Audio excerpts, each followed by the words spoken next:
Тероризмот го карактеризираат закани, насилство, примена на сила, сеење чувство на страф и несигурност, психолошките ефекти и неконтролираната реакција, неслучајното одбирање на метите и на жртвите, добро испланирани акции.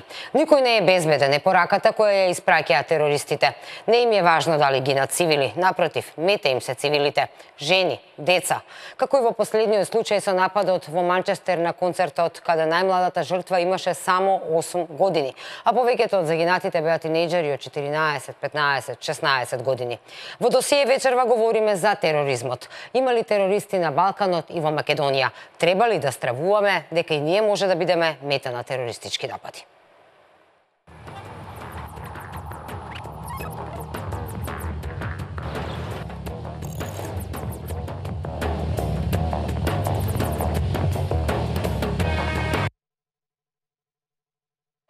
Никој не е безбеден од тероризам. Сите земји се ризични, но еве што велат статистиките каде терористите најмногу напаѓаат. Според податоците од 2016 година, Франција се најде помеѓу 40 земји низ светот каде опасноста од тероризам е рангирана на високо ниво.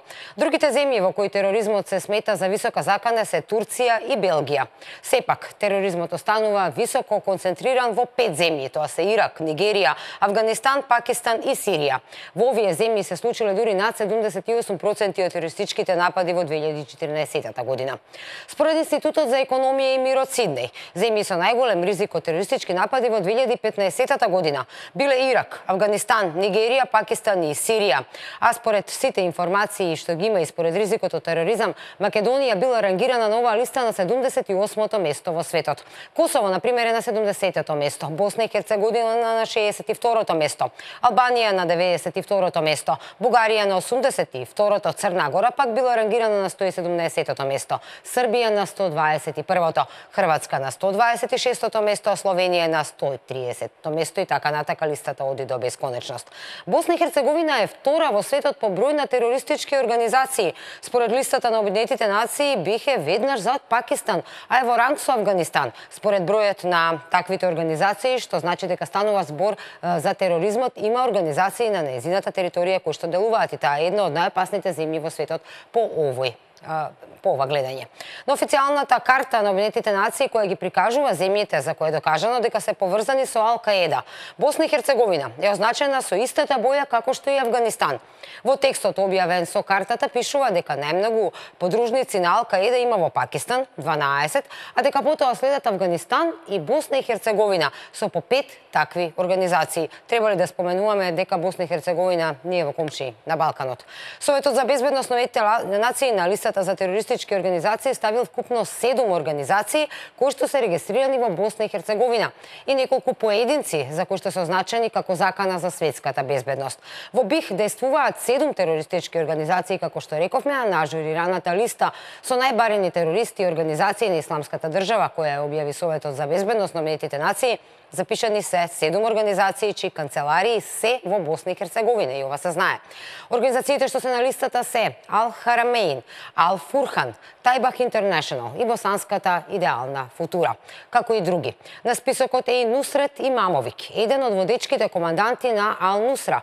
Експертот за безбедност Джеват Галијашевиќ открива дека на листата има и исламски организации кои што имаат канцеларии во Сараево, Зеница и во Бихач.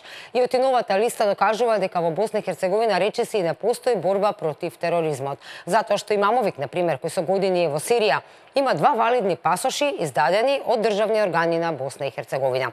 Експертот за безбедност пак Предраг Черник вели дека во Босна и Херцеговина исламистите се шират како вирус. Во Босна и Херцеговина во изминатиот период се вратиле 46 борци од исламската држава, а 20 од нив се зад решетки издржуваат правосилни затворски казни. На црната листа на Обединетите нации, дополнета на 19 јануари, има 256 имиња на најбарени терористи на исламската држава и 75 исламистички организации чија основна работа е перење пари и финансирање на терористичките напади во светот.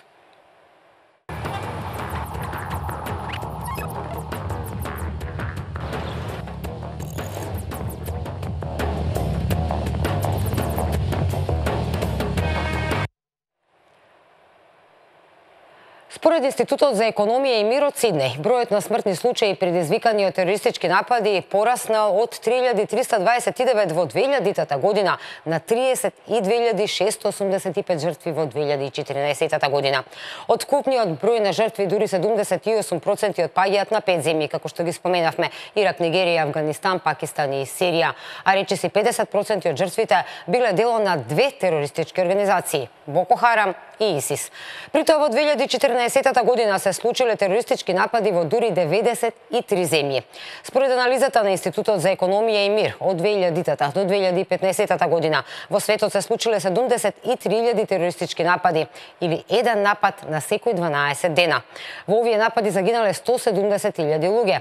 При тоа во текот на времето растел и бројот на загинатите цивили. Во 2000 година загинале речиси 2000 цивили, а овој број се искачил на над 12.500 загинати цивили во 2015 година во терористички напади.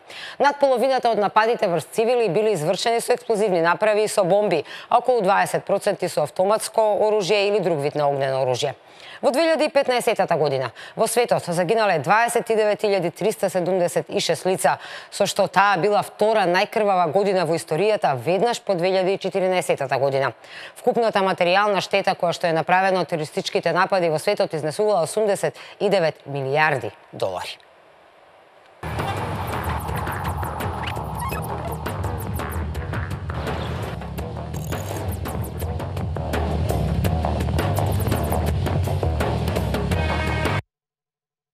Во оваа досие ќе ги анализираме терористичките напади, но ќе ги анализираме и профилите на терористите, на оние кои што ги изведуваат нападите. Најчесто терористичките групи, како што е Исламската држава, за изведување на самоубиствени терористички напади користи браќа или пак луѓе кои се во крвно сродство. Причината е многу едноставна, велат аналитичарите. Се покажало дека така нападите ќе бидат успешно изведени и дека бомбашот самоубиец нема да се премисли во последен момент. Да имаме подготвени и фотографии од сите браќа кои што учествувале во терористички напади во изминатите последните терористички напади. Самоубиствениот напад во аеродромот Завентем во Брисел го извеле браќата Ибрахим и Калет Албахрои, како и нападите во Брисел, во Париз минатиот ноември, кога биле убиени 130 луѓе. Учествували со така браќа бомбаши Салах и Брахим. Во јануари 2015 година уште еден пар браќа учествувале во нападот на сатиричниот весник Чарли Хебдо, кога беа убиени 12 лица. Станува збор за Саид и Шериф Коуачи. Двајцата биле убиени од полицијата веднаш по нападот. И бомбашкиот напад во Бостон го изведоа двајца браќа. Джокар, кој имал само 19 години и тој преживеал, и Тамерлан, кој бил убиен во пресметката со полицијата. Во април 2013 година овие двајца на бостонскиот маратон убиле тројца, а ранија 260 луѓе. Елена Тарчуговска ги анализираше профилите на терористите за ова досие. Некои од нив се со семејства, со деца. Еве анализата.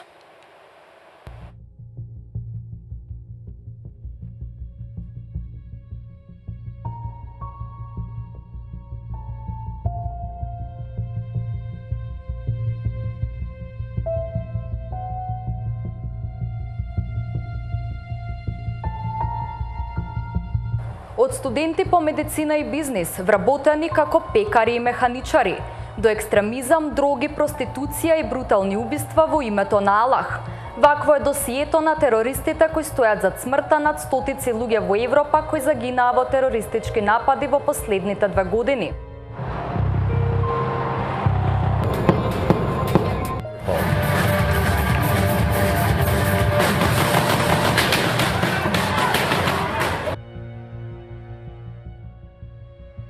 Тероризмот во Европа зема замав по големите координирани напади во Париз, каде како главен осумничен се појави името на Салах Абдеслам, кој беше единствениот преживеан меѓу терористите. 2 години работел како механичар на возови, а потоа со својот брат кој се разнесува во нападите менаџирале кафуле во Париз. Абдеслам немал минато во джихадизмот, се немал борено за ИСИС во Сирија и за него велат дека водел релативно нормален живот пред да се радикализира, иако неколку пати лежал во затвор во Белгија за ситен криминал. По 4 месеци бегство уапсене во Брисел пошто екстрадиран во Франција. Името на Абдеслам се појавува во медиумите и под војниот напад во Брисел. За овој напад осомничени беа 9 лица, меѓу кои терористот од ИСИС познат како човекот со капата по кој најдолго се трагаше. Се испостави дека се работи за 30 годишниот Мухамед Абрини, Абрини е белгиски државјанин со мароканско потекло. Израснал во Брисел, каде работел во пекара. Неговиот брат бил убиен во Сирија борејќи се за исламска држава. Уште во детството другарувал со Салах Абдеслам, а осомниче и дека му помагал при бегството во Брисел. Абрини беше уапсен 20 дена по нападот, додека терористите кои се со него на фотографијата се разнесоа на аеродромот. На почетокот од минатата година во самоубиствен напад во Истанбул загинаа 13 лица. Нападот го изврши 28-годишниот сириец Набил Фадли. Фадли студирал стоматологија пред да се приклучи кон ИСИС, а негов бивши колега го опишува како добар и совесен студент. При влезот во Турција бил регистриран како сириски бегалец. Се испоставува дека неговиот брат е во иста мисија неколку месеци подоцна во нападот на аеродромот во Истанбул, кога тројца бомбаши самоубици активира експлозив на влезот на аеродромот. По терористичките напади во Берлин и Истанбул започнаа низа напади предизвикани со удари на возила во пешаци. Првиот се случи во Ница, кога Мухамед Булел со камион усмрти 86 луѓе. За дел од терористите што ги извршија овие напади, властите биле предупредени од страна на разузнавачките служби, но не гледале на нив како на закана. Еден од најсуровите терористички напади што ја погодија Европа се случи во Ница. Мухамед Лауај Булел е името на терористот кој со камион усмрти 86 лица. По потекло од Тунис со постојано живеалиште во Ница тренирал боречки вештини, бил оженет и татко на 3 деца. Тој од претходно има дела поврзани со крадење и насилство, но не бил на листата на луѓе на француските разузнавачки служби осомничени за врски со тероризмот. Непосредно по нападот, неговиот татко изјавува дека пател од депресија, пиел алкохол и користел дроги, а дека не се работи за напад предизвикан од религиски побуди. Сепак подоцна се појавуваат информации дека Булел започнал да пушта брада и им велел на своите познаници дека значењето на неговата брада е религиско, а пред да го изврши нападот започнал да посетува џамии за првпат во животот и да покажува страст кон религијата. Инспекторите откриле фотографии од мртви тела и слики поврзани со радикалниот исламизам на неговиот компјутер, вклучувајќи го и знамето на исламска држава која што презема одговорности за овој напад како и за претходните. Беше застрелан во престрелка по нападот. И Берлин остана имун на терористички напад, и тоа за време на Божикниот пазар, кога во посетителите по примерот на Ница влета камион. За овој напад стоеше Анис Амри, роден во Тунис, кој подоцна се бараше со потерница и награда од 100.000 евра во секоја ќоша низ Европа. По нападот успева да премине во Холандија, Белгија и Франција, за на крајот да биде убиен во престрелка со полицијата во Милано во Италија. Побегнал од Тунис во 2011 година, за да избегне затвор и пристигнал за првпат во Европа во Италија на сплав користејќи го мигрантскиот бран. Сместен е во бегалски камп и учествува во насилни немири по прифатниот центар, пошто е осуден на 4 години затвор во Сицилија. Откако излегува, туниските власти на барање на италијанските одбиваат да го примат назад, па така тој заминува за Германија. Според неговото семејство, Амри користел дрога, пиел и алкохол, но се радикализирал во италијанските затвори. Откако се преселил во Германија, користел најмалку 14 различни адреси и се представувал како државјанин на Сирија, Египет и Либан. Дури 3 пати разни разузнавачки служби ја предупредиле Германија дека е опасен и склон кон самоубиствени напади, но властите во земјата не преземале ништо. Подоцна беше објавено и видео на кое Амри положува заклетва на верност пред Абу Бакар ал-Багади, лидерот на ИСИЛ.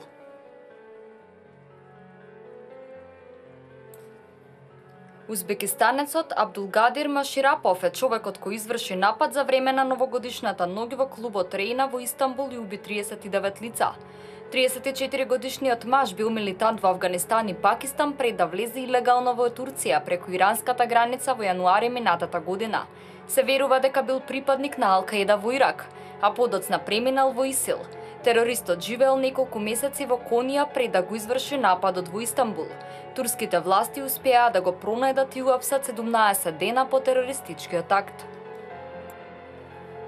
И во Шведска беше изведен терористички напад со камион. Вината ја призна Рахмат Акилов, приврзаник на Исламска држава. Акилов беше уапсен само неколку часа по нападот. Узбекистанските власти соопштија дека терористот Рахим Акилов, кој во напад во Стокхолм усмрти 4, повреди други 15 лица, бил поврзан со џихадистите на Исламска држава и дека западните партнери биле предупредени за него пред да го изврши терористичкиот напад. Претходно шведските безбедносни власти признаа дека имале информации за неговите симпатии кон Исламска држава, но не гледале на него како на закана. Уште еден напад со возило, а воедно и прв од серијата терористички напади во Велика Британија во период од неполни 4 месеци, се случи на Вестминстерскиот мост. Нападот го извршил Халид Масуд, роден како Ејдриан Елмс. Британската полиција соопшти дека Масуд бил неколку пати осудуван за вршење на кривични дела, но ниту еднаш за дело поврзано со тероризам. Според наводите на полицијата, првпат бил осуден во ноември 1983 година, а последен пат во декември 2003 година за поседување на нож. Ни Манчестер никогаш нема да го заборави крвавиот концерт на Адриана Гранде, зад кој стоеше 22 годишниот бомбаш самоубиец Салман Рамазан Абеди, британски муслиман со либиско потекло. Бил роден во Манчестер откако неговите родители избегале од режимот на Гадафи во Либија. Пријателите го опишале како поддржувач на Манчестер Юнајтед и корисник на канабис и алкохол, а соседите велат дека неговото семејство било многу религиозно. Абеди студирал бизнес менеджмент на Универзитетот во Салфорд, но подоцна започнал да работи во пекара. Полицијата верува дека патувал честопати во странство и заговарал терористички активности. Британските служби дури и биле предупредени дека Абеди практикува исламски радикализам, но тие не го сметале за високоризичен и го поврзувале со ситен криминал. Според пензиониран европски разузнавачки офицер, Абеди бил во контакт со членовите на ИСИЛ во Либија. Меѓу апсените на овој напад беа и двајца браќа и таткото на бомбашот самоубиец. Последна мета на терористички напад во Европа беше Лондон. Полицијата идентификуваше тројца од напаѓачите. Првиот е именуван како Хурам Бат, 27 годишен пакистанец кој бил познат на полицијата и разузнавачката агенција МИ-5, но претходно велат немале доволно докази за да го обвинат за планирање на терористички напад. Британските медиуми јавуваат дека Бат се појавил во документарецот Джихадистите од соседството, заедно со уште двајца озлогласени свештеници познати по екстремистичките ставови. Вториот напаѓач е идентификуван како Рашид Редуан, 30 годишен маж со мароканско и либиско потекло кој работел како готвач. Третиот напаѓач е 22 годишниот Јузеф Загба од источен Лондон. Не бил лице од интерес на британската разузнавачка агенција МИ-5. За него се смета дека италијански државјанин со мароканско потекло. Претходно полицијата уапси 12 лица кои се сумничат за поврзаност со нападот.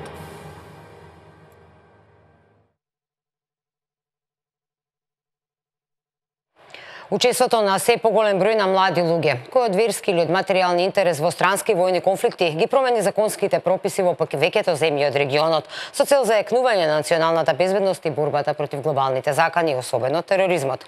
И Македонското собрание изгласа измени во кривичниот закон со кој учеството во странска војска, полиција, паравоена или параполициска формација се казнува со најмалку 4 години затвор, додека казната за организирање и финансирање на ова дело со најмалку 5 години затвор. Но борбата со тероризмот ги натера државите да бидат и повнимателни и со поддржувачите, така наречени поддржувачи. Па со казна затвор од најмалку 4 години се санкционираат и тој што спротивно на закон, на собир, преку пишан текст со аудиовизуелни снимки, преку социјални мрежи, Facebook или било кој друг облик на комуникација ќе повикува и ќе шири или ќе става на било кој друг начин на располагање на јавноста порака или пак ќе врбува или потикнува друг на извршување на дела казниви кои што се поврзани со тероризмот. Казниво и помагањето како и обидот за извршување на овие дела. Посебен став е посветен и заштитата на малите деца, при што е пропишана казна затвор од најмалку 5 години за оној кој ќе регрутира или обучува деца за учество во странска војска, полиција, паравоена или параполициска формација.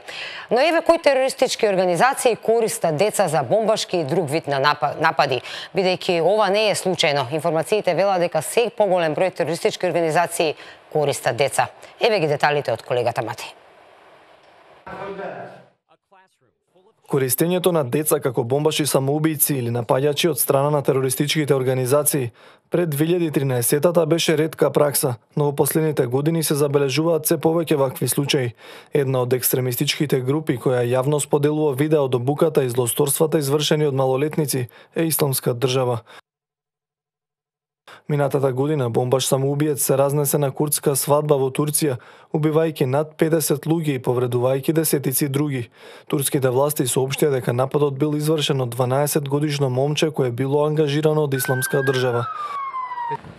На 25 март 2016 година на стадион во близина на Багдад, тинејџер кој според информациите имал 16 години, активирал експлозиви што ги носел на себе за време на детски фудбалски турнир.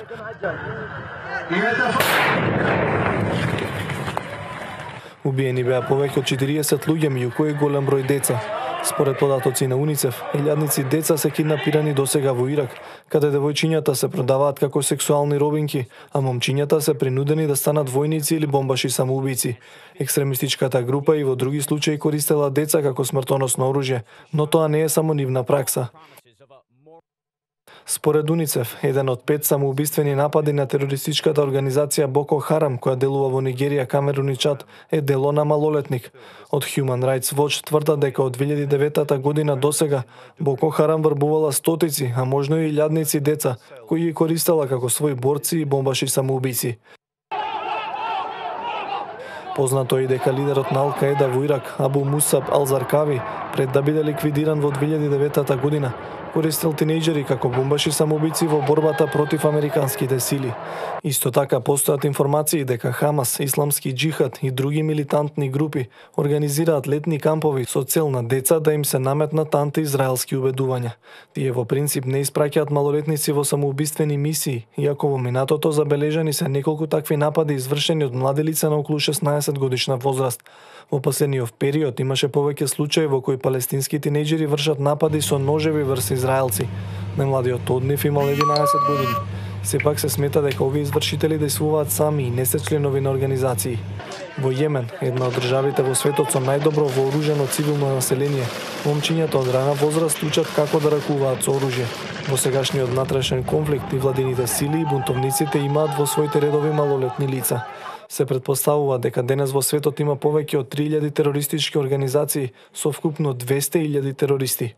Во Европа, попознати терористички организации се Црвената армија во Германија, ИРА во Северна Ирска, ЕТА во Шпанија, Директна акција во Велика Британија, но повеќето од нив сега се расформирани. Споменавме дел од терористичките организации во прилогот на МАТЕ, Црвената армија во Германија, ИРА во Северна Ирска, ЕТА во Шпанија, Директна акција во Велика Британија и така натаму. Во Латинска Америка постојат различни терористички организации во Уругвај, во Бразил, во Аргентина.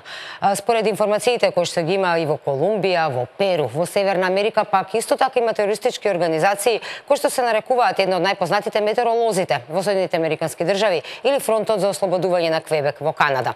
На Блискиот Исток се активни повеќе терористички организации, екстремните палестински терористички организации, проиранскиот Хезболак, Исламската држава, тероризмот на сиитите во Индија, на Ал-Каеда во Афганистан, чеченските организации и така натаму. Досие направи преглед и анализа кои се најсмртоносните, а кои се и најбогатите терористички организации, ќе ви се заврти во главата од сумите со кои располагаат. Во прашање се милиони. The 10 richest terror organizations. Number 10. The Real IRA. Location, Ireland and the UK. Annual revenue, $50 million. Since their formation in 1997, the Real IRA have claimed responsibility for over 50 attempted bombings across the UK, including attacks on the BBC and MI6. Their bombing in Omar left 28 people dead, including 6 children, one just 18 months old. Fighting to remove Northern Ireland from the UK and create a united Irish state, they're funded by donations from some of the USA's 35 million Irish Americans, as well as illegal trade in electronics, oil, and even cattle smuggling. Number 9. Boko Haram. Location, Nigeria and Cameroon. Annual revenue, $52 million. Kidnapping is one of Boko Haram's key incomes. In 2013, they received $3 million to free a single family, and in 2014 they snatched 276 schoolgirls, selling many into slavery. This revenue is supplemented by bank robberies and collaborations with drug cartels. Number 8. Al-Shabaab. Location, Somalia. Annual revenue, $70 million. Number 7. Lashkar-e-Taiba. Location, Pakistan and India. Annual revenue, $100 million. Number 6. Al-Qaeda. Location, main branches in Pakistan and Afghanistan. Annual revenue, $150 million. As part of their jihadist campaign against the USA and its allies, on September the 11th, 2001, they committed the deadliest terror attack in history, killing almost 3,000 people and ushering in the War on Terror. Number 5. The Taliban. Location: Afghanistan and Pakistan. Annual revenue: $400 million. Seeking to regain control of Afghanistan, the Taliban use funds from their extensive opium and heroin ring to wage a powerful insurgency against the US-led forces in the region. During their 1996 to 2001 rule of the country, football stadiums became scenes of execution, where lawbreakers were stoned to death or buried alive in front of huge crowds. They even carried out an ethnic cleansing campaign against the Hazara people, massacring 8,000 civilians in one siege, locking many in containers until they suffocated. Number 4. Hezbollah. Location: Lebanon. Annual revenue: $500 million. Described as the A-team of terrorists, prior to 9/11, these Shia militants were the terror group to have killed the most Americans. Formed during the 1980s Israeli invasion of Lebanon, they've evolved into a political party. Many countries don't classify the entire organization as terrorists. Their income stems from drug smuggling and donations. They annually receive an estimated $250 million from Iran. With an arsenal of 50,000 rockets, they fire them into Israeli towns, hitting schools and hospitals. Number 3. The FARC. Location: Colombia. Annual revenue: $600 million. Fighting the capitalist regime in Colombia, the FARC controls 30% of the country from their base in the country's jungles. Responsible for one of the world's largest drug trafficking networks, they're behind 50% of global cocaine sales, generating $500 million each year. They also kidnap and demand ransoms, currently holding 700 people captive, primarily wealthy businessmen. During their 2012 attempt to paralyze Colombia's infrastructure, they toppled electricity towers, blew up transmission lines with dynamite, and planted landmines, killing those attempting to restore power. Number 2. Hamas. Location: West Bank and Gaza Strip. Annual revenue: $1 billion. Aiming to form a Palestinian state at the expense of Israel, Hamas diverts 15% of Gaza's economy into its own accounts. They also receive millions of dollars annually from Qatar. While Hamas is generally recognized as a political organization, several states classify its military wing, the Izz ad-Din al-Qassam Brigades, as terrorists. They've been responsible for suicide bombings and rocket attacks into Israel. Between 2000 and 2006, they're thought to have carried out 51 suicide attacks, killing 272 people. Number 1. ISIS. Location: Iraq and Syria. Annual revenue: $2 billion. The richest terrorist group in history are thought to earn $3 million a day from oil. They hope to create an Islamic State across the Middle East by using their 80,000 fighters to slaughter those they consider infidels. So violent that even Al-Qaeda cut links to them. Footage shows them throwing gay men from buildings and burning captives alive in cages. It's just one more indication of the viciousness and barbarity of this organization. The growth and, some might say, success of these terrorist organizations is terrifying. But some conspiracy theorists believe that Western governments, and the USA in particular, have found a way to make use of their success. And by that we ask the question, does the USA use terror to start wars?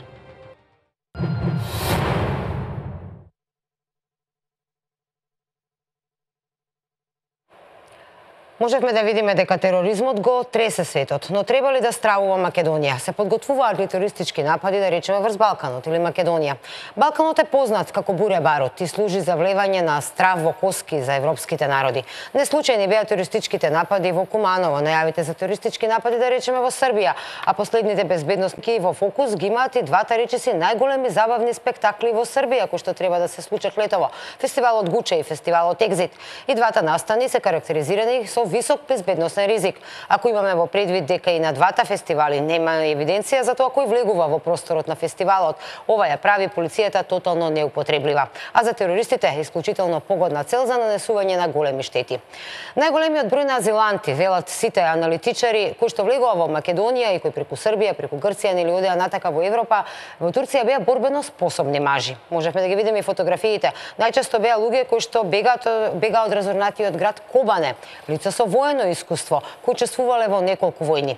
Полицијата во земјите при нивната евиденција ретко кога наоѓаше лица кои всушност имаат валидни документи за идентификација, па најчесто тие се идентификуваа со усно тврдење за кој е нивниот идентитет, место на живење или причини поради кои бараат азил или транзит низ земјата. За сето ова во досие вечерва разговарам со двајца експерти. Разговарам со универзитетскиот професор Злате Димовски и безбедносниот аналитичар Златко Кесковски. Добро вечер. Универзитетски професор, обајцата исто така. Добро вечер, ви благодарам што сте дел од ова вечерашново досие. Многу е важна темата, но сепак кога се подготвував за ова досие, не можам да не констатирам дали ја губиме битката со тероризмот. Еве ајде како за почеток. Дали ја губиме битката со тероризмот? Се повеќе терористички напади. Мислите на Македонија или мислите воопшто генерално светот во глобала? Генерално да. Генерално да, затоа што тероризмот е еден феномен кој што веќе е светски проблем. Па се надевам дека можеби не можеме да го наречеме број 1, али тука е некаде сепак е на врвот на агендата и во секој случај е голем проблем затоа што не можеме да претпоставиме, не можеме да ги следиме терористичките активности, а и никогаш не можеме да знаеме агендата на сите оние кои што имаат било какви екстремни или евентуално радикални идеи за нешто да направат. Се обидуваме од вашиот прилог, еве забележавме дека навистина може некои работи аналитички да се обработат, да се следат активностите на терористичките организации, да се пресмета можеби нивниот буџет како вие што сега го дадовте, не знам на кој начин, која методологија е употребена. Да, од каде знаат, и ако знаат зашто не реагирале. Ако знаат, тогаш која е сметката и од каде доаѓаат парите, меѓутоа во секој случај се она што направивте вие до некаде не остава и нас без зборови, затоа што очигледно е дека ова е проблемот број 1 во светот. Се чини дека веќе не е ни битна организацијата. Се поголем број на млади луѓе, нели велат еве мигрантите, меѓутоа мигрантите нели доаѓаат, но поголемиот број од луѓето кои што ги имавме ние обработено во досието се луѓе кои што се на пример британец. Има потекло од друга земја, нели дали е тоа Афганистан или така натака или Сирија, меѓутоа роден британец. Во поголемиот број на случаи се напаѓачите. Немаме ли механизам воопшто како ова да го контролираме, светот зборувам? Дали тука не е проблемот? Врзано и со вашиот прилог, јако во претходниот историски гледано типот на терористичките организации е различен. Значи, за што зборувам? Значи, ние имаме во моментов радикален ислам, односно тероризам врз основа на религиска идеологија. И од тие причини немаме ни граници воопшто, нити потекло, нити европски, нити азиски, нити американски. Значи, кој се работи за идеологија, која што е врз религиски основи, а исламот е втора или трета религија по големина во светов, тогаш изворот е огромен. Сега начините на радикализација, на регрутација и така натаму е извесен, односно генерално секаде скоро исти. Социјалните мрежи направија голема белја, интернетот, ширењето, пристапноста. Па видите, вие сега имате можност да добиете активен терориста и без при тоа да има можда и директна комуникација со централата и така натаму и сето тоа да е во една сосем мала група на луѓе, можда и поединец кој што може да се радикализира, да се активира и да направи една така терористички акт кој што ќе однесе многу животи и ќе направи точно на кое што терористичките организации еме во суштина на агендата, нели? Има листа на она што сака да го добијат. Така да го постигнат стравот. Влијанието страв од работите, паниката. Страв, паника, меѓутоа и да добијат и голем публицитет, да речеме. Так. Кој што секако мас медиумите го носат со себе и во принцип, изолирајќи ги воените зони, нели? Најчесто се случуваат на подрачја кои што можат да придонесат за таков голем публицитет. Сето да ги пренесе концерти, така, нели, поголемите центри, градови и така натаму. Сега манифестации во принцип. Така. Зошто велам дека ја губиме битката? Затоа што последните напади можевме да бидеме сведоци дека веќе ги немаме оние елеци со бомби и така натака, како што порано беа терористите. Инвентивни се, секогаш се неколку чекори понапред. Последните напади се буквално автомобил, камион, влегува во толпа на луѓе, на пазари и ете жртви. Да. Тероризмот веќе го менува својот лик, не е онај кој што го имавме поодамна. Едноставно во минатиот век имавме една размисла или синонимно го разбиравме тероризмот дека е земање во оружје, едноставно земање оружје во рака и убивање на одредено лице, изразено нели преку атентат или друг гест, поставување на бомба и така натаму. Забележувате дека после сите овие мерки кои што ги превзема меѓународната заедница, наоѓајќи начини како да осознае, проактивно да работи во функција на тоа да дознае, да има информации за евентуално подготвување и извршување на одреден терористички акт, едноставно се стави во функција да го следи повеќе тероризмот, а од друга страна терористите се свесни за таа работа, значи имаат комуникација и тие.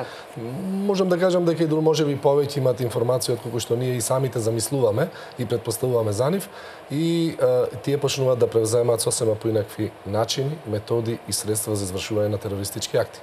Ова што вие го кажавте е токму така. Значи веќе се менува и самиот лик на тероризмот. Тоа не е веќе превземање или употреба на одреден тип на оружје. Овде некое ладно оружје се употребува, нели нож, меѓутоа се употребува превозно средство. Имавме случаи кога и со камиони се влетуваше во маса и кога се влетува со автомобил, комби и така натаму. Значи едноставно се она што е во класична употреба, секојдневна употреба, која што нам ни треба за хумани цели, за секојдневното живење, почнуваат да бидат употребувани во функција на тероризмот. Тоа се прави затоа што сепак безбедносните служби одат многу напред, едноставно ги предпоставуваат начините, модусите како се постојат. Не е лесно може да се влезе со експлозив било каде сега. Нема шанси, меѓутоа веднаш терористите се прилагодуваат на новата ситуација и почнуваат да ги употребуваат оние неконвенционални средства, односно средства за секојдневна употреба. Кисковски, можат ли воопшто службите да се надеваат дека ќе може да се борат со еден ваков тип на тероризам? Како да знаеш кое возило може да биде вклучено во тероризам? Мислам, тоа е обично возило, нели, обичен камион, обична комбе и така натака. Се чини како да сме со врзани раце, немаме мерки против ваков начин на тероризам. Значи, видите, во последниве напади и начините докажа дека средствата и не се важни. Во суштина се трага по начин како полесно да се изведе. И што повеќе жртви. И што повеќе жртви да се направат, меѓутоа затоа што полесно. Значи најлесно е да можеш да имаш возило и да влеташ без разлика дали е и автомобил може да направи голем проблем. Она што е тешко е токму она што го зборувавме. Значи ако како што и професорот кажа, значи веќе немаме ние начин на поставување на експлозивни направи кои што патем подразбираат експертиза, начин на создавање на таа експлозивна направа, патрање по експлозив или на средства од кои што се добиваат експлозив нели за ваква намена, и полицијата, односно безбедносните служби полесно може да дојдат до некакви информации кои што би го следиле тоа. Од друга страна имаме начини кои што се наедноставни. Имаме и радикализација на луѓе и бројката на популацијата која што е можен таргет за радикализација е огромен. И се наоѓа низ целата територија на западната цивилизација. Сега зборуваме ние нели за Европа или за останатиот дел од светов, каде што во суштина и не е исламот како основна религија, бидејќи ние имаме во моментов се бори светов со исламскиот радикализам како основа на терористичките напади од би рекол во последниве 25 години, нели? Најголемиот број. Ајде да се вратиме до оваа Македонија. Треба ли Македонија да стравува? Сега вела дека ние не сме многу интересна земја за терористите, меѓутоа од друга страна пак се вели дека Балканот е плодно тло токму за продукција на радикални исламисти, терористи или како да ги наречеме. Ние можеме да зборуваме што сакаме. Реално, можеме и да се тешиме, можеме евентуално да внесеме и немир кај граѓаните, затоа што можеме да кажеме дека ние сме таргет и така натаму, едноставно тешко може да се предвидат самите терористички акти. Веројатно дека, или така барем изгледа, дека некој прави план за тоа каде ќе има терористички акт и забележувате и сами дека терористичките акти повремено се случуваат во одредени временски интервали, меѓутоа и на одредени локации каде што може да предизвикаат соодветно внимание. Основата на тероризмот е предизвикување на страв. И синонимно предпоставувам дека нема граѓанин на земјинава топка кој ќе се спомене тероризам едноставно нема да се исплаши. Меѓутоа суштински многу тешко можеме да го разбереме тероризмот, а и уште потешко да го објаснеме. Како се може, затоа што еве сами споменавме претходно дека едноставно менувањето на формите, методите и начините на изведување и на организација на самите терористички организации предпоставува дека ние многу тешко можеме да навлеземе и да го проучуваме истиот, па дури да го дефинираме. И сега од сето ова што претходно го зборувавме, вие што имавте овде искажувања, дали Македонија двои од сето тоа, мислам дека не двои. Напротив, не сме многу далеко од Европа, сме на Балканот. Не сме далеко од се она што се случуваше до 95-та година, нели ние мислевме дека тоа е нешто што се случува на други, така и нас нема да дојде. Па го имавме атентатот на поранешниот претседател на државата, потоа имавме нешто што ни се случува во континуитет. Ние не можеме да го објасниме, си даваме сопствено видување за тоа дали е тероризам или не е тероризам, затоа што во основа ние се подпираме на кривично-правното одредување на тероризмот. Јас се повикав на Куманово како облик за тероризам, повикувајќи се на информациите кои што излегува од МВР официјално дека се пронајде некои списи обиди за напад, нели тогаш требаше маратон да има, дека имало некои планови за некој вид напади врз цивили во Скопје. Така беше информацијата тогаш. Добро, таа информација беше лиферувана, покасно не слушнав некој на дополнување дека такво нешто има. Од кои причини како е дадена не знам, не сум во текстот тоа што вие го кажувате, меѓутоа едноставно да споменеме за ова што претходно го кажувавме, дали сме таргет или не сме таргет. Ние сме мултинационално општество и навистина претежно тоа се случува во мултинационални општества. Но се докажа дека ниту една држава не е имуна на самиот тероризам, дури онаму каде што ние нели ги величаме дека и безбедносните служби, а и самата држава се многу поорганизирани, значи мислејќи на западот, дека едноставно таму тешко се пробива, тешко може да се случи терористички акт, па дури криминалот до одредена ниво се надеваме дека е намален. Ние си предпоставуваме, иако и таму ги имаат истите проблеми како што ги имаме и ние. Не сме исклучок. За сега и поголеме би рекла. Да, никаков исклучок не сме од се она што се случува и мислам дека реално треба да ги согледуваме работите, дека постои опасност и по нас, меѓутоа да се надеваме дека можеби ќе излеземе од таа карта, веројатно карта која што постои, дека нема да ни се случи нам, ќе се случи можеби на некое друго место. Така. Можеме ли, кога зборуваме за терористи дојдени од страна кои што ќе ни направат нешто, меѓутоа што правиме со оние наши повратници за кои што веќе се знае дека ги има кои што учествувале во војните во Сирија и така натака, можеби во другите балкански земји ги има повеќе, но факт е дека имаш информација дека и македонци не информација, не имаме акции, нели Келија 1, Келија 2 на разбивање на баш Кели кои што регрутирале, радикализирале, меѓутоа кој ни е гарантот дека нема за тука. Значи видите, Македонија не дека не е тло, ние имаме голема бројка за популацијата која што е присутна таму. Од друга страна, не е Македонија како територија, не може да ја третирате во овие рамки, треба регионот да го гледате во принцип. А овој регион е во Европа, би рекол, еден од поактивните. Тргнувајќи наназад, нели, за време на југословенските војни, нели, на тие војната во Босна, па се наово ние имаме една зона на дејствување, би рекол, на тој радикален ислам, тргнувајќи од Босна преку територијата на Санџак, на Црна Гора, исто така Албанија, Косово, Македонија, се зони каде што континуирано се создаваат кели или се создаваат организации кои што работат на радикален ислам, претходно со испразнување на исламот како религија, меѓутоа во подоцнешниот период со нивно радикализирање. Она што јас сметам вака дека не штити во овој момент е непривлекувањето на мас медиумите за евентуална некаква, и то мислам дека индиректно, она што сме мали и неинтересни можда за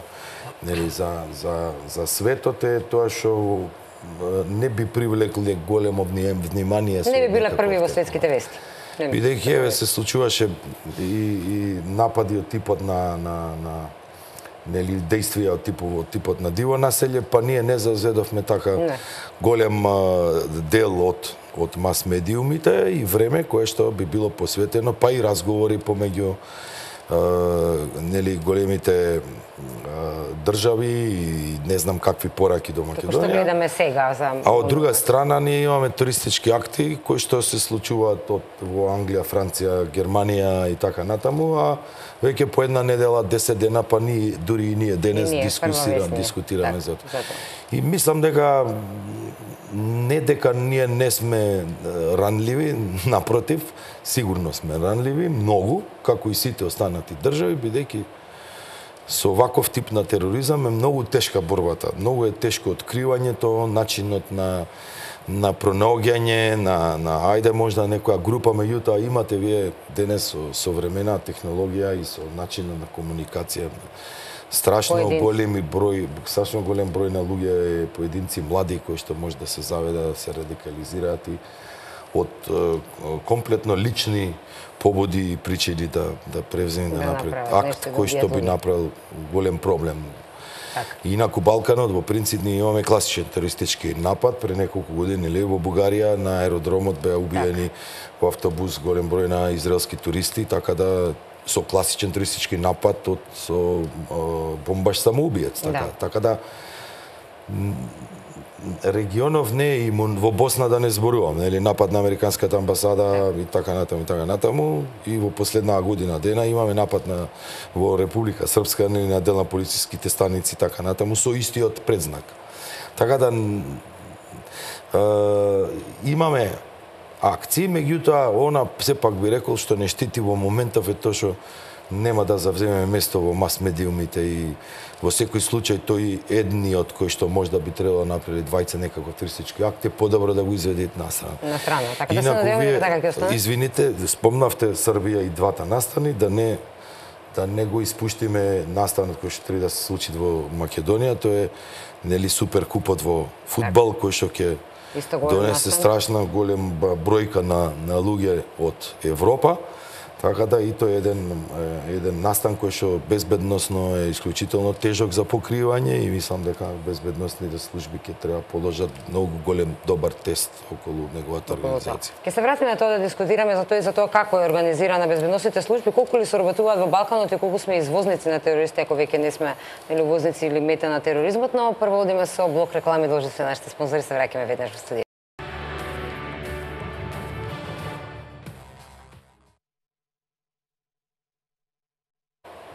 Во вечерашното досие говориме за тероризам, светот го тресе тероризам, но колку треба Македонија да стравува или Балканот да речеме од терористички напади, можеме заклучиме дека засега, фала Богу, не сме мета на терористите, но сепак некако сме постојано тука споменувани дали поминале низ Македонија и низ Балканот, дали дошле од Македонија, колку сме извозници. Јас пред да продолжиме со муабетот, морам да споменам дека господин Димовски ни донесе една книга која се вика Тероризам, многу интересна и насловната корица и многу интересна информација дека нашите аналитичари, професори, стручњаци подготвуваат сериозни изданија што се однесуваат, односно анализи што се однесуваат на тероризмот и ова е книга како беше што се изучува во Србија? На факултетот за инженерски менеджмент, Институт за безбедност во Белград се наоѓа истиот и работев со двајца кои што се од таму, од нивниот факултет, направивме една книга Тероризам, ова практично е трет учебник по тероризам, два се во Република Македонија, тероризам и меѓународен тероризам. Меѓународен тероризам е заедно со авторство со мојот колега доцент доктор Ице Илиевски и ево веќе овде сме четворица кои што го работевме сето ова.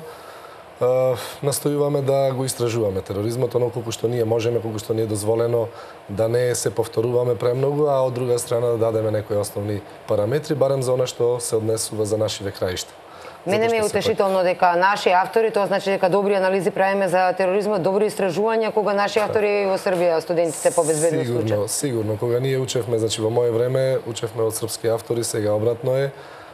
Морам да повторам или да кажам дека ова ми е трет учебник универзитетски од кој што се учи во Србија. Двата се криминалистичка методика, претходно објавени на 2 универзитета и ова е веќе третата книга. Така. Да се надеваме дека сите анализи и сите служби кои што ги имаме еве и од универзитетски аспект, но и безбедносни служби кои што се справуваат со тероризмот, кај нас ја работата како што треба. Ајде една оценка за соработката на безбедносните служби, ако ја има и ако се вршат работата како што треба, како ни се случува да имаме толку терористички организации во Босна? Споменавме Црна Гора, споменавме Косово, споменавме ова, соработуваат ли воопшто? Еве вие од овој малку подруг аспект, научен аспект, да не речам, може да ги анализирате и да ги гледате како се справуваат. Мене не ми изгледа баш дека некако се справуваат. Добро. Незгодно прашање? Не, воопшто не е незгодно. незгодно, Напротив, многу е згодно. За можеме да дискутираме, може и понезгодно е кога кажуваме многу за тероризмот и за кои се појавни облици, односно терористички организации, затоа што многу лесно кажуваме за другите терористички организации кои што доаѓаат од странството, а многу ми смета. Идиме до крај да ги опишуваме, па и кој е водачот, па и какви имаат програмски цели и определби, а за нашите не можеме да зборуваме за она што е присутно кај нас. Значи едноставно се оградуваме од сето тоа. Не знам дали се плашиме или што се случува. Јас прочитав се подкатувајќи се за оваа емисија, се извинувам што ве прекинувам, дека во Струга постои една организација која што не е ниту Ана, Учека и така натака, за која што ја има од 94-5, а не сме спомнала, чудно беше името Уникон, нешто така некако мислам дека беше. Не е ни битно него во контекст на кажаното. Тешко може да се квалификува тоа што кажавте како терористичка организација. Во поранешно време, зборувам за пред не многу одамна, пред 20 на години, терористичките организации беа повеќе на илегалниот дел, значи легални организации кои што имаа одредени цели и тие цели тешко можевме да ги идентификуваме. Со интернетот што споменавте вие, со употребата на социјалните мрежи, веќе имаме едноставно веб страни каде што или се рекламираат или си даваат до значење истите тие терористички организации. Буквално видео објавуваат кои што се буквално како ЕПП. Ги кажуваат своите цели, кажуваат своите определби, која им е визија, која им е мисија, зашто се борат, со кои средства и така натаму, што дава за право да секој оној кој што е заинтересиран влезе во таа страница, пробара некои си податоци и од друга страна добие информации кои што му требаат. Значи едноставно не е затворен тој простор и ние не можеме да го затвориме. За сега барем не можеме да го затвориме. Од друга страна, она што се случува, кога имаме терористички акт, за известно време некоја терористичка организација веднаш го превзема одговорноста. Тоа не е некој си акт дека таа навистина ќе ги идентификува или ќе ги даде да се судат нејзините извршители, него едноставно дека си прави маркетинг. Да, ние стоиме за да. Меѓутоа, не можеме повторно, иако имаме стручњаци, не зборувам само за нашава држава, имаме стручњаци од надвор, кои што се многу вични во технологијата, во IT технологијата, информатичка технологија, меѓутоа тешко можат да го најдат каналот од каде дошла таа информација. И во најголем број на случаи тие ги даваат информациите на одредени новинарски куќи кои што се може би на неодреден начин и поврзани со нив. Така да сето тоа дава за право дека има некоја си јака организација. Сето тоа не е оставено само на случајност. Ако споменеме дека секоја терористичка организација е навистина многу добро организирана, некогаш дури е поврзана со одредени високи структури во одредени држави на власта, па можеби во светски организации, не би сакал тоа да го прејудицирам, да го објаснувам, едноставно можеме да кажеме дека тие се многу добро организирани и многу добро функционираат како такви. И полни пари. Она што го споменавте вие и за парите, ако има некој таква пресметка, нека дојде нека каже и од која сметка ги користат, да можеме и ние можеби нешто за Македонија да искористиме. Не зборувам за терористички цели, али за хумани цели да ги потребиме истите. Така да ние разговаравме околу тоа што све се може, што све би требало да правиме, дали споменавте дали може да има соработка. Сите акти, меѓународни акти зборуваат за тоа дека без никаква соработка државите ако се затворат сами во себе, тоа не само тероризмот, него сите видови на криминалитет, затоа што ние го споменуваме секогаш современите форми на организираниот криминалитет. Па верувајте дека и джепарошите сега се меѓународни затоа што одат од една држава во друга, се завршат работата и се враќаат назад. Ако ние немаме соработка, една полициска организација со друга или една разузнавачка служба со друга разузнавачка служба, остануваме кратки за одредени разузнавачки податоци кои што се многу значајни. Ги разменуваме тие. Затоа на НАТО имаме стандарди, НАТО стандарди кои што налагаат да имаме посебен систем, тоа е системот на класифицирани информации, сите подеднакво да ги класифицираме, начините како да се доаѓа до истите, кој може да ги користи и така натаму. Сето тоа си е регулирано. Ние влеговме во тој систем и имаме закон за класифицирани информации од 2004 година. Веќе имаме развиено систем на класифицирање и на употреба на тие информации.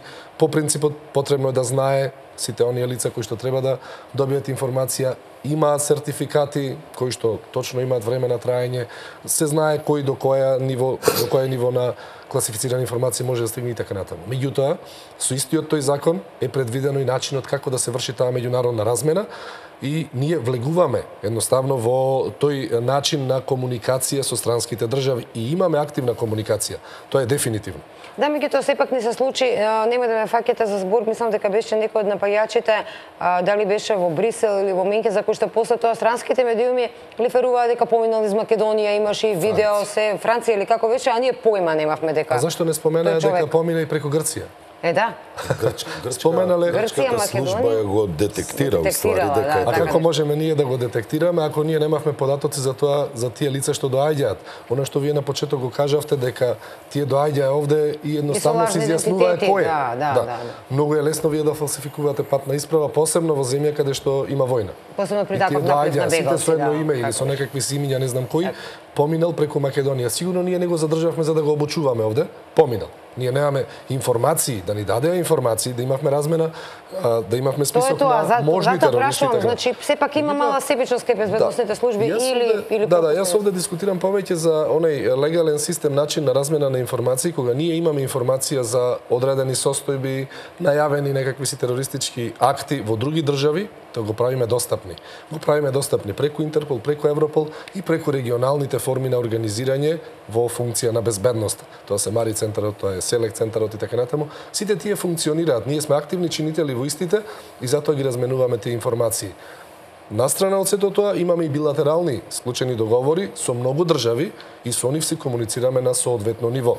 Она што прашање е колку се слушате меѓу себе. Господин Кесковски баш пред да почнеме со емисијата спомена за последниот случај дека Италија имала дала информација за последниот терорист, така ли беше, за предупредила или како беше за предупредила за последниот напад. Меѓутоа, видите, во Европа и европските држави има централен систем на информација односно на споделување на информации. Македонија се уште нема достап до тие информации. Ако се сеќавате пред известно време и претседателот Иванов реагираше на таа состојба, имајќи го предвид дека Балканската рута, нели, е место каде односно Македонија поминува Балканската рута из Македонија и голем број на луѓе кои што претходно можеби се идентификувани во како припадници на ИСИС, така да ги немаме ние оние достапни информации кои што во принцип сојузниците помеѓу себе ги имаат.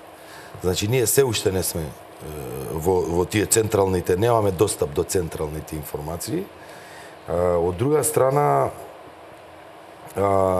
сме сведоци дека и јако имаат информации, многу тешко се справуваат со тоа, односно тешко, видите сега, безбедносните служби во принцип може да сопрат 1000 терористички напади. За кои што и сигурно сопираат со одредени средства, начини откривање и така натаму, нели, во системот. Меѓутоа ние како граѓани или општо за тоа еден кој успел. Меѓутоа еден сигурно ќе успели, двајца или тројца, тоа не значи дека не функционира системот. Системот функционира, меѓутоа обемот е многу голем. Значи сега не дискутираме ние за тероризам кој што се случил, нели, во тие претходни терористички организации. Сега зборуваме за еден глобален начин на дејствување, нели? Без разлика дали ќе дејствува во, нели, последниот случај во Англија потекнува, нели, или доаѓа од Италија. Значи имаме еден, нели, тој проток на луѓе во Европска унија им дава можности за да може да се интегрира. Од друга страна, регионално земено, нели, она што и ви беше прашањето. Суштина, видите, пак ќе се вратам назад на она зона, нели? Ние зборуваме сепак за основот на тероризмот во моментов за кој што дискутираме. Извозници ли сме на терористи? Еве Босна и Херцеговина. Не, Босна и Херцеговина дефинитивно, значи вака, Босна и Херцеговина дефинитивно и според сите анализи и податоци кои се даени дури од американски служби, во последниве години не постои терористички акт од поголем размер, значи тргнувајќи од Кабул, тргнувајќи од Сомалија, нели нападот на американска амбасада, па 9 септември, 11 септември и така натаму и така натаму, и Лондон нападот во метрото, и Мадрид и така натаму, каде што нема учествувано државјанин од земјата каде што е нападот. Не, од Босна и Херцеговина, кој што е државјанин на Босна и Херцеговина, без разлика дали е роден или е по потекло. Дали е роден или е носител на босанско државјанство, имајќи го предвид на многу голема бројка на исламски радикалисти или муџахедини кои што стигнаа во Босна и Херцеговина во време на Босанската војна. Тие се устоличеа, останаа во Босна и Херцеговина, со акт добија државјанство на Босна и Херцеговина и во еден долг временски период, во скоро сите големи туристички акти, има учесници кои што носат босанско државјанство. Ова е нотиран факт. Од друга страна имаме енклава во Босна, која што е надвор од босанскиот државен систем, каде што имаме паралелен образовен систем, каде што не се признаваат нели законите на државата и така натаму, а каде што владее нели тој калифатски систем на функционирање или на имплементирање на радикалниот ислам, вахабизмот како начин на функционирање и живење. И ова е општо познато и секојдневие во Босна и Херцеговина. Не е никому ништо, имаат борби, нели, начин на действување. Начин на действување во моментот во Босна и Херцеговина е преку исламската верска заедница. Таму има страшен судир помеѓу овие групации кои што имплементираат радикален ислам и редовниот ислам, нели, како начин на верување. Така да сето тоа земајќи во обзир изворот, начинот на спуштање или на действување во онаа зона каде што можат, се помалу во Хрватска, да речеме, меѓутоа се повеќе кон Санџак, Косово, минатата недела имавме случај за развивање на знаме на ИСИС во Хрватска, мислам дека беше да го се. Да, меѓутоа ние имаме, вратите се назад, податоците се јавни. Пред 3 или 4 месеци ние имаме заедничка акција помеѓу македонската, косовската и албанската безбедносни служби за спречување на терористички акти или напад врз израелските фудбалери во Тирана. Така. Ако действувале овие 3 безбедносни служби за ваква, значи извршителите потенцијалните кои што во суштина и биле некаква мета на разузначките служби потекнуваат од овие 3 држави. Така да има соработка, меѓутоа не сме далеко од имуни. Безбедносните служби мора да се будни, мора да соработват со овој регион на Балканов, бидејќи не сакам да влеам страв, нели? Меѓутоа во секој случај и безбедносните служби не можат да работат квалитетно и да се извршуваат својата задача квалитетно ако не учествуваат граѓаните во таа безбедност. Воопшто. Така да мислам дека следните чекори се едукација и на граѓаните, повик до граѓаните, се блиски до безбедносните служби за секакви некакви девијации, да се информираат. И исто така, пошто ова е еден феномен кој што нели последниве 20-30 години е активен во светов, да се инволвираат институции вон државни институции кои што може да действуваат пред се, мислам на верските нели заедници во Република Македонија. За крај, господине Димовски, има ли надеж, истражувате, анализирате тероризам да престане Балканот да биде бујреварот? Ако зборуваме од аспект на тероризмот, може да и може. Меѓутоа, буре барут, знаете, не е само буре барут заради тероризмот. Балканот, самиот Балкан, знаеме што се порано се случувало, знаеме колку е сето тоа испомешано, мултинационално, мултиверски и така натаму, така да проблемот е голем. Тука не мора да има да постои тероризмот за да може да се предизвика било што на самиот. Не треба тероризмот, сами се. Многу добро е што ова што го спомена и колегата дека има веќе видни резултати во однос на соработката.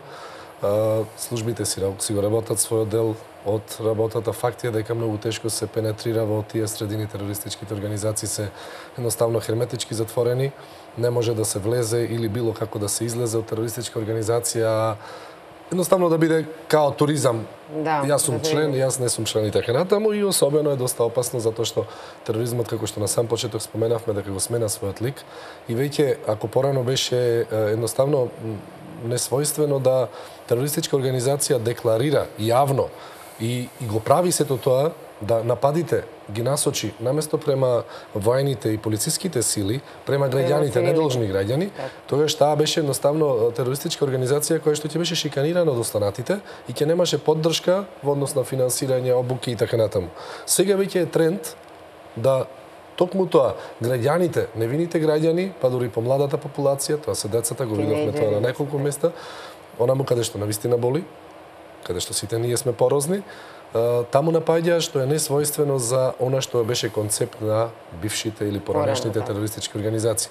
Значи, едноставно се менува самиот начин на делување. Од друга страна, забележуваме дека временски имаме различна промоција или издигнување на некаков си пиедестал на одредена терористичка организација. Ако порано Ал-Каеда беше синоним за страв, трепет, сега ИСИС, па Бин Ладен и така натаму, кој што загина на многу мистериозен начин, нели? Сега имаме ИСИС или ИСИЛ или како не знам некој го вика. Некој ИД, Исламска држава, ИСИС Исламска држава, нели? Од време на време ќе слушнеме и за некоја друга, меѓутоа ретко тоа се случува. Одеднаш после тоа ќе се јави ЕТА, па таа ќе биде во некаков си жижа на интерес, па ќе биде ИРА, нели, имаме тамо некакви си придвижувања, имаме некоја си условно примирие и така натаму. Значи, едноставно, како да има некој си договор. Значи, едноставно можеме да дискутираме за тероризмот дека не може во исти ден, барем досега не се случило, во исти ден различни терористички организации да извршат некакви си акти. Како да се усогласени. Да. И сето тоа е доста интересно и за истражување, меѓутоа верувајте дека многу се шкрти информациите, многу малку информации се добиваат за тероризмот. Она што го споменав дека многу повеќе милуваме ние да зборуваме за терористички организации, за цели, за луѓе, профилакса на самите терористи за надвор. И многу ни е полесно, тоа ќе се кажеме како да ни помине. Ако ќе дојдеме до Република Македонија да споменеме дека ние имавме и овде терористи, можеби се уште имаме ли кели, немаме кели, какво оружје, каде е депонирано оружјето, за сето тоа некако се премолчува и сакаме таа тема да ја нема. Јас прифаќам да ја нема, меѓутоа реално стварно да ја нема, навистина да ја нема, а не виртуелно само колку да замачкаме очи. Тоа навистина ме боли. Факт е дека тероризмот е широко поле за истражување, кој да се зафати за истото ќе биде доста интересно, кој аспект да се зафати. Го работиме и финансирањето на тероризмот како еден од аспектите на поддржување на самиот тероризам. Меѓутоа, верувајте дека не може секој аспект да се опфати, особено не може да се предвиди.